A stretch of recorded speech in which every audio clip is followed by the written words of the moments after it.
A looming strike by Department of Home Affairs employees has been averted.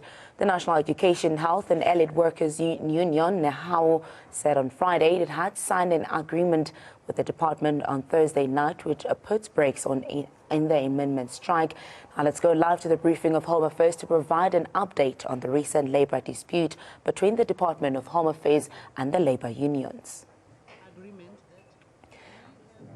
Now, live to the briefing of Home Affairs is to provide an update on the recent labour dispute between the Department of Home Affairs and the labour unions. The impending strikes about the working hours that the department had put in place. The settlement agreement reads as follows: that the parties collectively acknowledge that a dispute on a matter of mutual interest was declared with the General Public Service Sector Bargaining Council under that case number GPBC 625 of 2015. The matter was finally conciliated on the 6th of June 2017, and the outcome certificate indicated that the matter remains unresolved. So the parties requested a mediation in this matter, and they are eager to have the matter amicably resolved, and therefore agreed as follows. Firstly, that the Department of Home Affairs withdraws the circular introducing the shift system, the circular that was dated the 2nd of March 2015.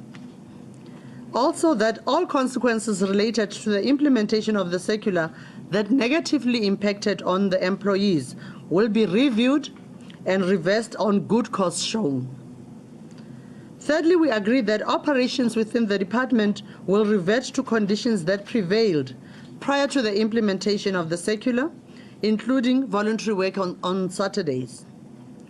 The trade unions withdraw their notice of intention to strike that was issued on the 6th of June 2017.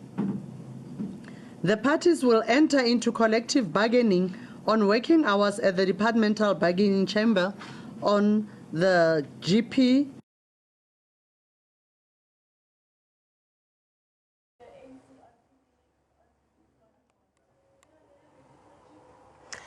That's the Home Affairs a strike that has been averted. As you can see on your screen, that the union, it has said that it persuaded the department to withdraw a rule that introduced the new working hours.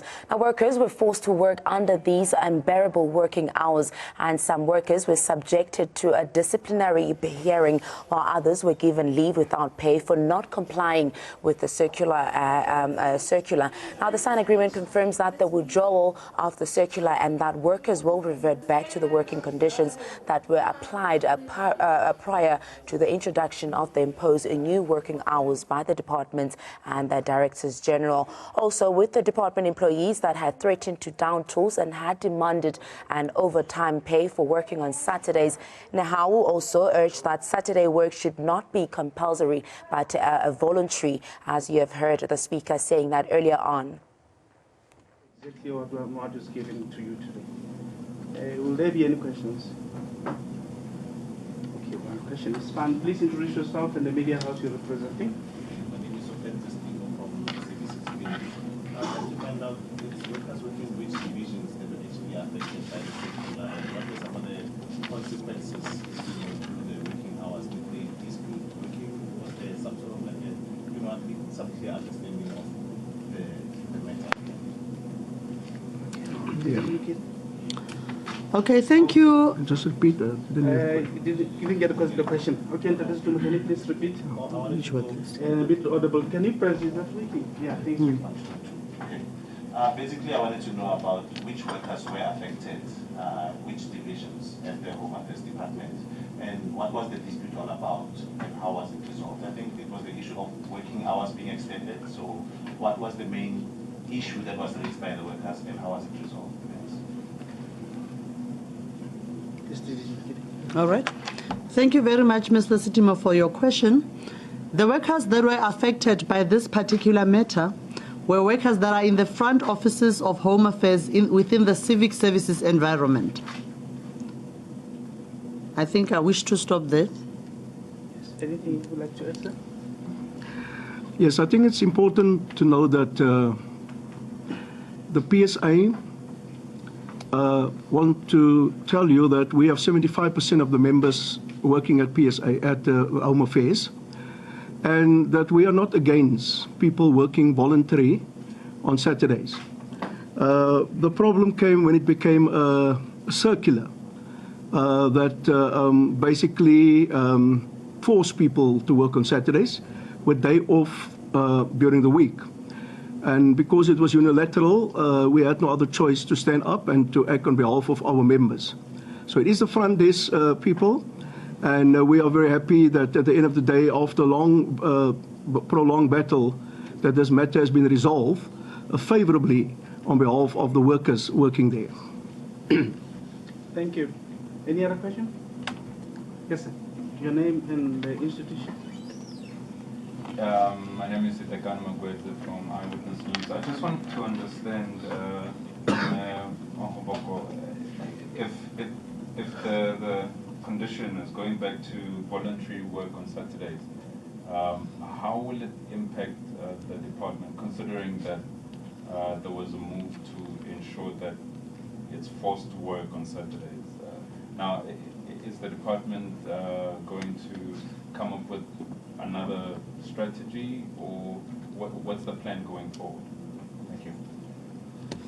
Thank you. All right. Thank you very much, Mr. Magweze, for your question. Yes, we are going back to the voluntary work on Saturdays.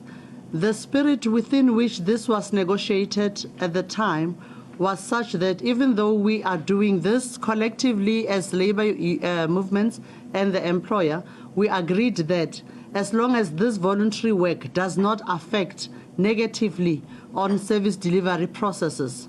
So what will happen is that the workers that were always continuing to work on Saturdays will continue to do that as they were doing prior to the introduction of the circular. However, this doesn't end there.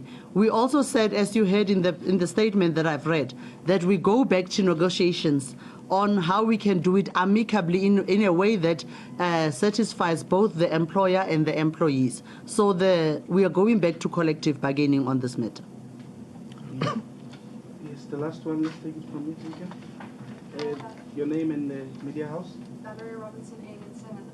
I know some of the original demands were provisional childcare and transport and other safety measures for those working on Saturdays. Will that be part of the debate and the commissioning that you will be going forward? Then PSA. Yes, it will. Yes, definitely. As I said, we will be going back as parties to the negotiation table. We will look at all matters from the employer side and from the employee side. Thanks, sir. Yes, I agree with my colleague or comrade next to me. It is important that the press would know that we are trying to work together to reach agreements. That is to the betterment of our members and the workers at large, and specifically at Home Affairs. So when we go back to the chamber to negotiate, we will have various issues on the table that will take care of both parties, because I believe that we are partners in this matter, making sure that South Africa gets service, that our members are treated fairly, and that Home Affairs can also say, but we are responsible, we are doing our job, but at the other hand, making sure that our people are not being shot in the foot by any negotiations. Okay, can I just open for the last round? Yes. Let me give you another media house an opportunity first. And yes, my name is Mapula. I'm with the Victoria News. I get a sense that the voluntary work on Saturday, it works differently from our understanding. Because you said there are workers who used to work for Saturday prior to the negotiations. What I'm trying to get is whether the employer deploy them to work on Saturday or they voluntarily do so. How does it work, the voluntary work? Okay, how this worked even prior to the introduction of the circular is that we work on a working hour shift system, and the management in the offices would then draw rosters to say who would be available during which day of the week. So we'll go back to the same arrangement. So it will be managed at front office. thank you. want to answer? And what is so amazing and great about this, we're fighting for this since 2015, is that through negotiations, we can actually achieve that. So anything that goes forward, any rosters, any working hours, etc., will not be unilaterally decided again, but it will be through negotiations in the chambers. Thank you. Yes, sir.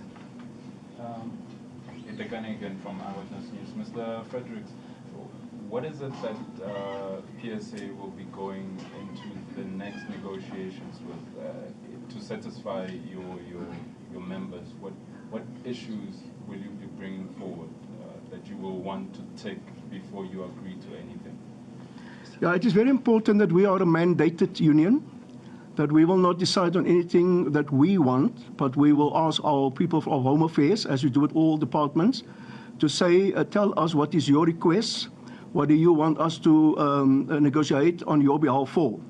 But of course, as per usual, it will be to make sure that there are security measures, that there is people who feel comfortable in their work environment, making sure that there is a negotiated agreement where it comes to the hours and whatever goes with that when we negotiate. It is important to know that a part of this settlement agreement, there's also mention made of the consequences related to the implementation of the circular that negatively impacted employees. I want our members and workers at Home Affairs to feel comfortable in the fact that this is also part of it, that if you receive disciplinary action against you because of what happened since 2015, that the minister herself said that she will be looking at those cases and will be reviewed and reversed. And we are very thankful for that, so that our members can feel this is not only about looking at the department, but also looking at what happened to them through the past years. Yeah, I think at the end, what we just want to emphasize to everybody and to members of the public that are listening is to allay all fears that service delivery will continue as planned and that they will not be negatively affected by this. And we really want to thank the labor movements for having come to the table with the same understanding that service delivery will not be negatively impacted. Thank you very much. I saw the last hand. Just wanted clarity on the numbers of the front desk people that were affected by the shift work. Exactly how many people were affected by having to work the shift? At the moment, we don't have the actual numbers of the people in the front desk, only to say that we have quite a substantial number that are part of the PSA and a few that are part of NEHAU and as well as NOPSO and other labor movements. But at the moment, I do not have your actual numbers that we are looking for the front desk specifically. Yeah. Thank you, Nkidi. Ladies and gentlemen, thank you very much for coming to the end of the briefing.